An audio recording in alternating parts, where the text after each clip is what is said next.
Mic number 4 پر اگر کوئی غیر مسلم بہن غیر مسلم خاتون ہیں تو وہ سوال کر سکتی ہیں. مائک نمبر 4 سے. ہیلو ڈاکٹر صاحب، میرا نام ہے روما گپتا اور میں گریجویٹ کر چکی ہوں. میرا سوال ہے کہ اگر ایک مسلم لڑکا اور ایک ہندو لڑکی شادی کرے اور اگر ایسا ہو کہ وہ مسلم لڑکا ہندو لڑکی کے گھر میں نماز پڑھے اور وہ ہندو لڑکی اس کے گھر میں جا کر پوجا بھی کرے، تو یہ کیا جائز ہے یا ناجائز ہے؟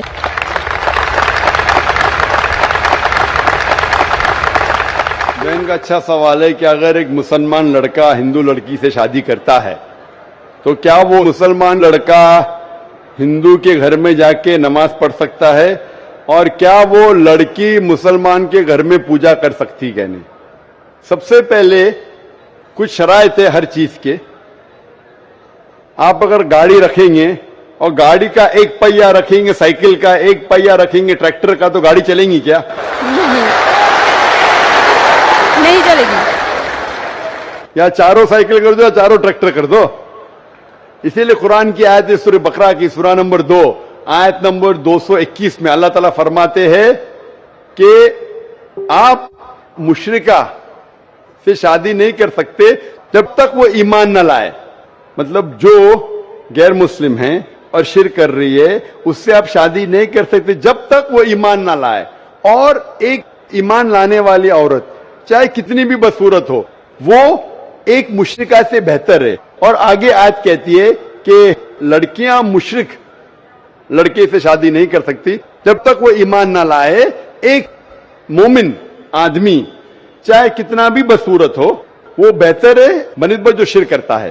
اس کی وجہ یہ ہے کہ اسلام میں لکھا ہے کہ اگر آپ خدا کے علاوہ کسی کو اور پوچھتے ہیں، کسی اور کی عبادت کرتے ہیں، یہ سب سے بڑا گناہ ہے.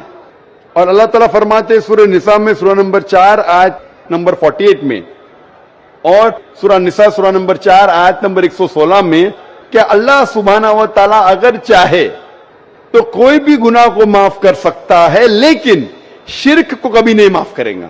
اگر ایک انسان مشرک جیسا مر گیا تو اللہ تعالیٰ کبھی بھی اسے معاف نہیں کر سکتا، کیونکہ مشرک وہ شخص ہے جو شرک کرتا ہے.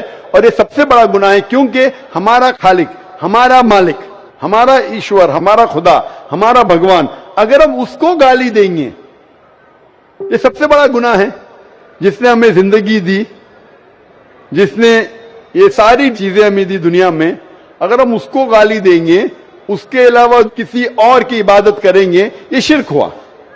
تو اسی لیے اسلام میں اجازت نہیں ہے کہ ایک مسلم لڑکا یا لڑکی کوئی مشرک لڑکا یا لڑکی سے شادی کرے، یہ اجازت نہیں ہے. جہاں تک کہ سوال ہے کہ ایک عام مسلمان ہندو گھر میں نماز پڑھ سکتا ہے، اگر اس کے سامنے کوئی مورتی نہیں ہے تو وہ نماز کہاں بھی پڑھ سکتا ہے اگر جگہ صاف ہے. ہمارے رسول محمد صلی اللہ علیہ وسلم فرماتے کہ ساری دنیا، ساری دھرتی مومن کے لیے مسجد ہے. یعنی ساری دنیا آپ کہاں بھی نماز پڑھ سکتے، دیکھنا چاہیے کہ صاف ہے، آپ نماز پڑھ سکتے. تو یہ آپ جا کے اگر ہندو کا گھر میں جاتے ہیں اور وہ صاف ہے، کوئی مورتی آگے نہیں ہے، تو نماز پڑھنے میں کوئی حرج نہیں ہے. ضروری نہیں ہے کہ آپ کو شادی کرنا چاہیے پھر آپ نماز پڑھ سکتے. شادی کرنے کی ضرورت نہیں ہے، نماز پڑھنے کا اگر صاف جگہ ہے تو کوئی حرج نہیں. اسی لیے شادی کے لیے شرط ہے کہ دونوں کا ایمان ہو.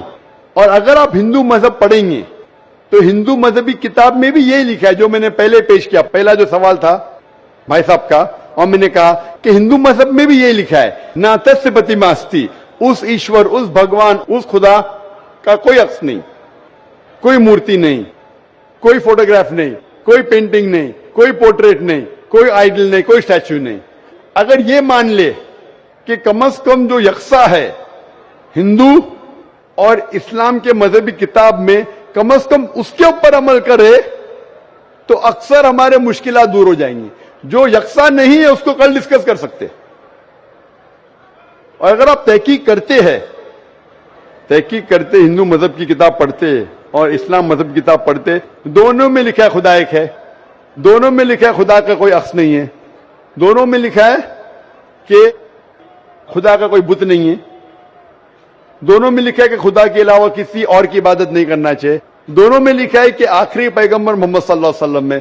دونوں میں لکھا ہے کہ شراب نہیں پینا چاہیے. میں حوالے دے سکتا ہوں اور میں تقریر ایک دیا ہوں, similarities between Islam and Hinduism.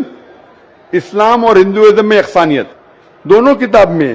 آپ اگر پڑھیں گے قرآن مجید میں سورہ مائدہ سورہ 5 آیت نمبر 90 میں لکھا ہے کہ شراب پینا حرام ہے. اب Manusmriti chapter number 9 verse number 225 پڑھیں گے, اس میں لکھا ہے کہ شراب پینا حرام ہے.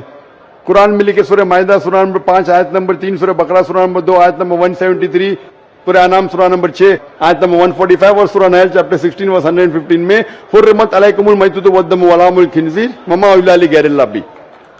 کیا آپ کے لیے حرام ہے مرا ہوا گوشت, خون, سور کا گوشت اور وہ کھانا جس کے اوپر اللہ کے علاوہ کسی اور کا نام لیا گیا ہے. آپ اگر ہندو مذہبی کتاب پڑھیں گے اس میں بھی لکھا ہے کہ سور کا گوشت کھانا حرام ہے. اگر آپ تحقیق کریں گے کافی یکسانیت ہے. اسلام مذہبی کتاب میں لکھا ہے قرآن میں سورہ نور میں سورہ نمبر 24 آیت نمبر 30 اور 31 کے اندر حجاب کے بارے میں.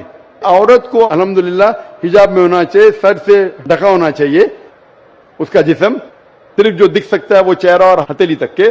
آپ اگر ہندو مذہب کتاب پڑھیں گے رگ وید بک نمبر 8 میں لکھا ہے اور رگ وید بک نمبر 10 میں بھی لکھا ہوا ہے کہ عورت کو اپنے سر کے پلوں کو ڈالنا چاہیے چہرے پہ. رگ وید میں بھی لکھا ہے کہ جب مرد کو دیکھے تو نظر نیچے کرنا چاہیے. یہ قرآن مجید میں لکھا ہے سورہ نور سورہ نمبر 24 آیت نمبر 30 اور 31 کہ جب بھی کوئی خاتون مرد کو دیکھتی ہے جو اس کا شوہر یا قریبی رشتہ دار نہیں ہے, اور جب بھی کوئی مرد کوئی عورت کو دیکھتا ہے اور قریب رشتہ دار نہیں ہے تو اسے نظر نیچے کرنا چاہیے. تو اس طریقے سے آپ تحقیق کریں گے جو یکسانیت ہے اس کے اوپر تو عمل کرو. تو یکسانیت ہندو اور اسلام مذہب میں جو مذہبی کتاب میں لکھا ہے, لیکن افسوس کی بات ہے کہ مذہب کے ٹھیکیدار یہ چیز کا ذکر ہی نہیں کرتے. کیوں؟ اسی لیے میں حوالے دیتا ہوں.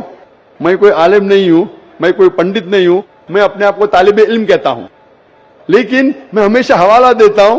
تو کسی کو بھی شک ہے, کسی کو بھی شبہ ہے تو گھر پہ جا کے چیک کر سکتا ہے, یا انٹرنیٹ پہ جائیے, آپ ٹائپ کرو, وید بھی انٹرنیٹ کے اوپر ہے, قرآن بھی انٹرنیٹ کے اوپر ہے, ٹائپ کرو, ریفرنس ٹائپ کرو, آپ کو حوالہ مل جائے گا.